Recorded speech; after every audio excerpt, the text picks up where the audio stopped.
The world doesn't speak, it vibrates. Imagine realizing there's a silent pulse sustaining everything you experience. A subtle movement you can't see but can feel, that shapes events, that anticipates encounters, that rocks even the deepest silences. And what if this pulse wasn't random, but the hidden language of the universe? You try to change your life, try to act, force, plan, but everything seems to slip away, as if something invisible were running the show from behind the scenes. As if, no matter how hard you try, something inside is still out of tune.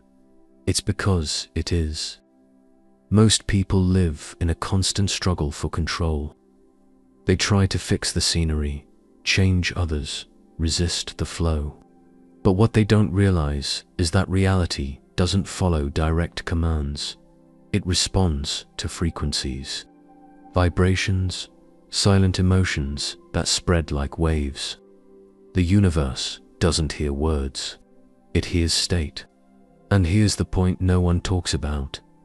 It's not your conscious will that determines your life. It's your predominant vibration, the one that settles in when you're alone, when you're not trying to impress, when no one is watching. That vibration doesn't come from what you say you want. It comes from what you deeply believe about yourself, about the world, about what's possible.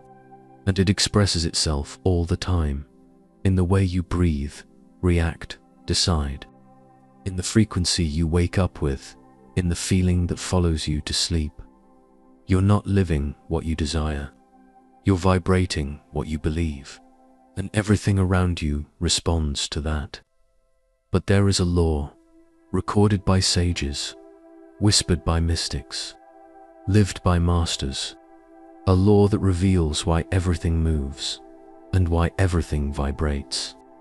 Hermes Trismegistus called it the law of vibration, and it states, precisely, nothing rests, everything moves, everything vibrates. This is not a poetic metaphor, it's a structure of reality. In the next few minutes, you'll understand why certain patterns repeat themselves. Even when you think you've moved past them, you'll discover how sound shapes form, how emotion alters the field, and how aligning your vibration can transform everything without you needing to force a single thing. But a warning. Once you understand how everything vibrates, it'll be impossible to ignore what pulses inside you, because everything pulses, even if it seems static, still, solid. Even what you call matter is, in truth, energy in motion, condensed vibration, dancing in frequencies so high or so subtle that your senses can't clearly perceive them. But it's there. Nothing is truly still. Stillness is only an appearance. Modern quantum science now confirms what Hermes Trismegistus taught millennia ago. Everything vibrates. From the sound that echoes to the silence that precedes sound. From the light you see to the void that seems to contain nothing. Every particle, every emotion, every thought vibrates. And that vibration is not neutral. It carries a signature, a frequency. You are made of that, not just flesh, bones, and thoughts. You are a vibrating energy field, responding, emitting. Vibration is not around you, it is you. The shape of your body, the rhythm of your heart, the intensity of what you feel.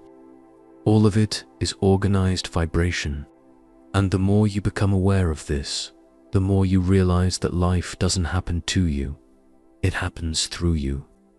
This is the foundation of the law of vibration, a hermetic principle that states, nothing is still, everything is in motion, everything vibrates in a constant rhythm.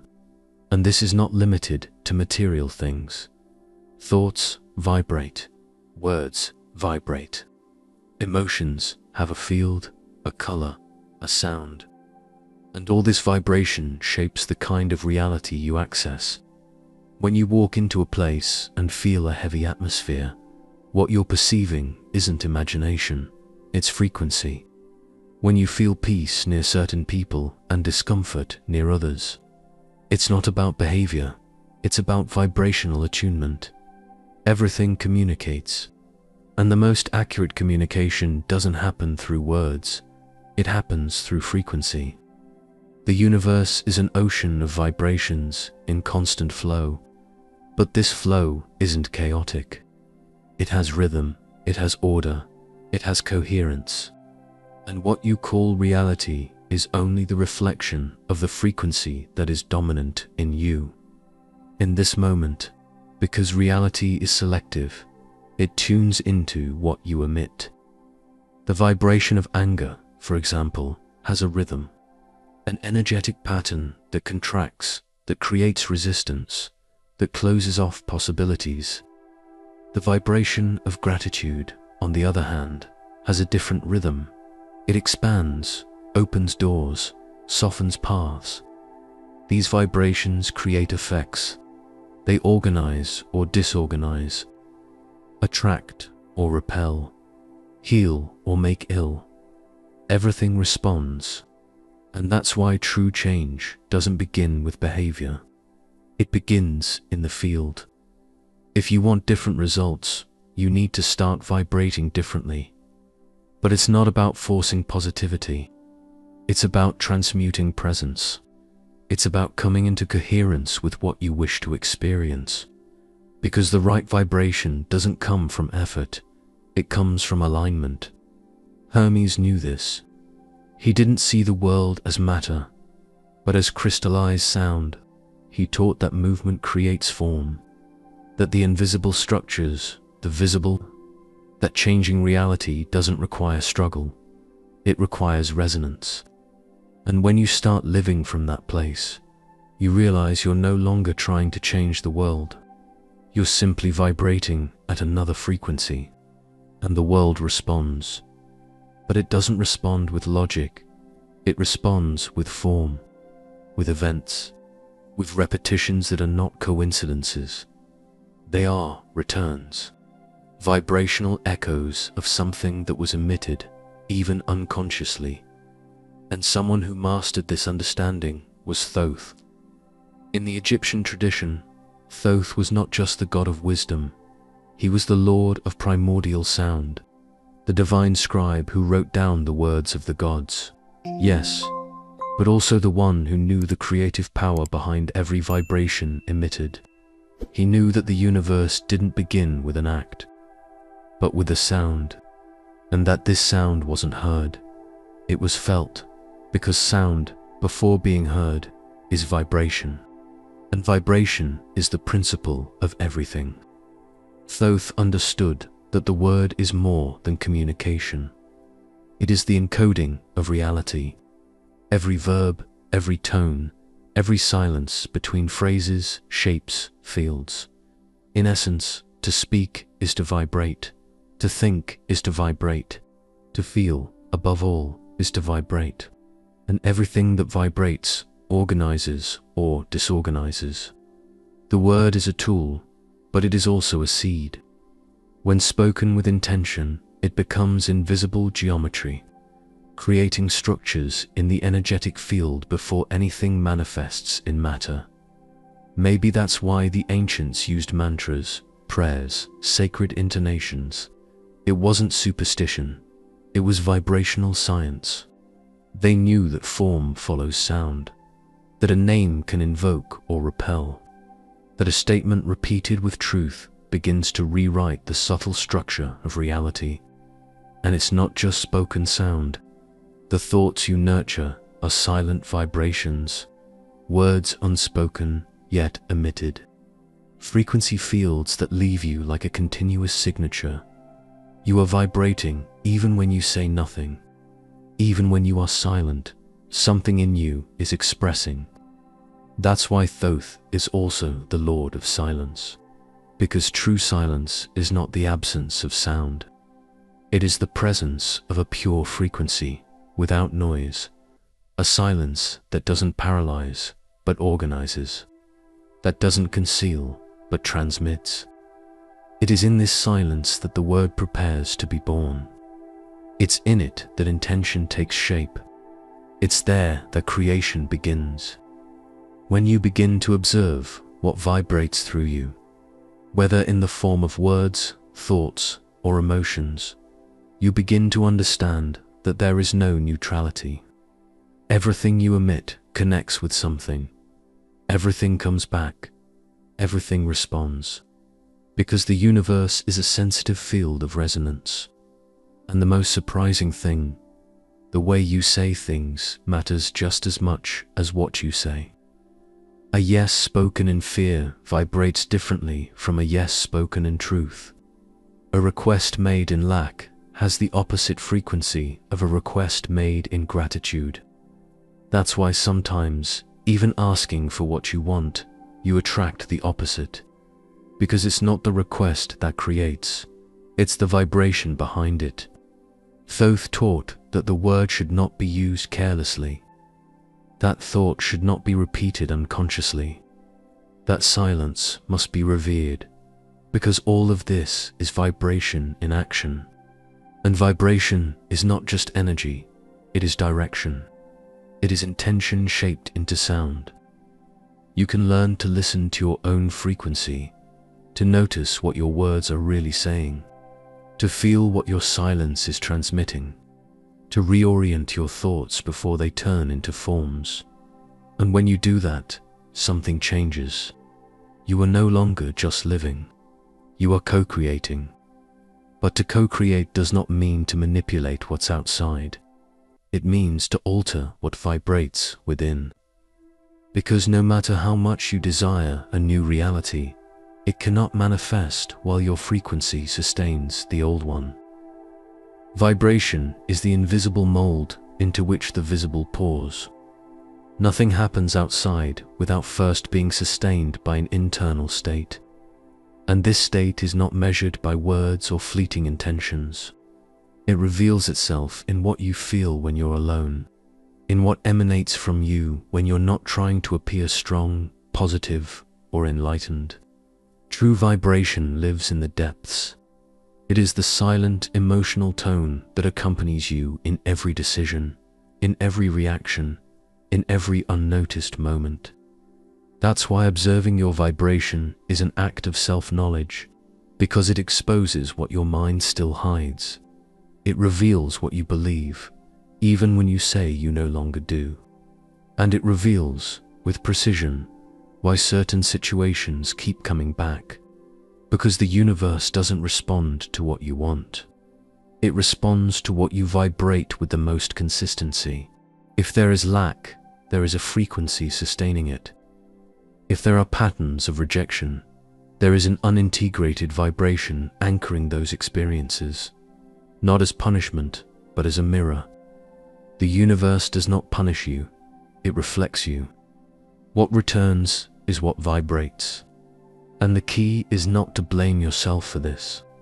The key is to realize that if your vibration creates reality, then changing your vibration changes everything. But here's where attention is needed. Raising your frequency doesn't mean pretending to be joyful. It means releasing what weighs you down. To transcend is not to escape what you feel. It's to feel deeply until the emotion dissolves into awareness. When you embrace your pain without identifying with it, something begins to change. The vibration refines. The field reorganizes. And what once seemed like an endless cycle starts to lose its strength. Because you stopped feeding the frequency that kept it alive. And then, for the first time, you notice something new. Reality doesn't just react, it opens up. As if a new path appears where before there was only repetition. As if invisible doors begin to turn. Not because someone unlocked them from the outside, but because you changed the key from within. Vibration is that key. It opens or closes paths, brings people closer or drives them away, expands or limits possibilities, not by what you say you want, but by who you are while you wait. by what you feel when you're not trying to control, by the silent frequency your presence carries. And all of this happens in the subtle field, a field that perceives before you speak, that responds before you act, a field that mirrors exactly what you sustain in silence.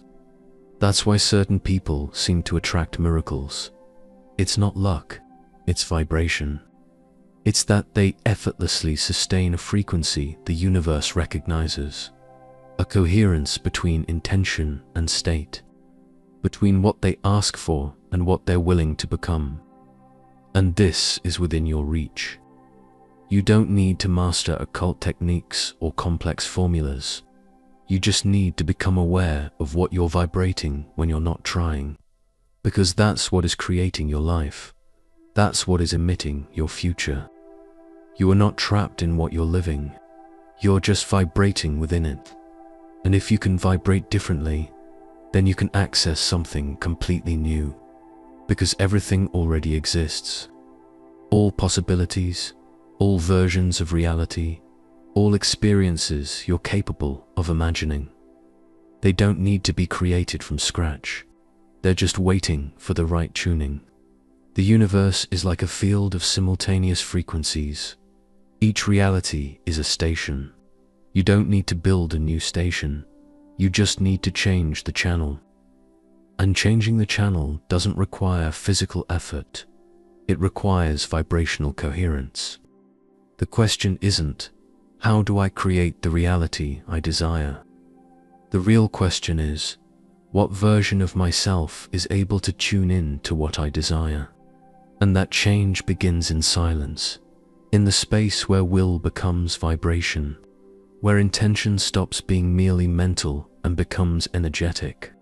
Because the universe doesn't read scattered thoughts. It responds to the field, to what you sustain with your body, with your heart, with unspoken emotion. To tune in with the all is like aligning yourself with a song that's already playing. You don't need to invent the melody, you just need to vibrate in the same rhythm. And that only happens when you stop resisting, when you let go of the frequency of doubt, of hurry, of rigidity, and begin to vibrate in trust, in flow, in presence. Have you ever noticed how certain emotional states seem to attract similar realities?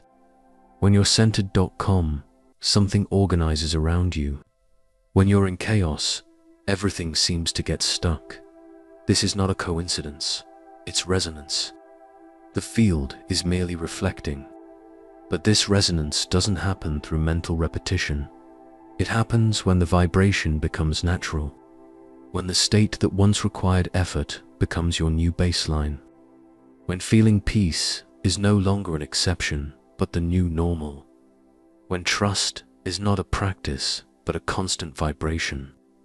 That's why the deepest transformations don't happen through logic, but through vibration.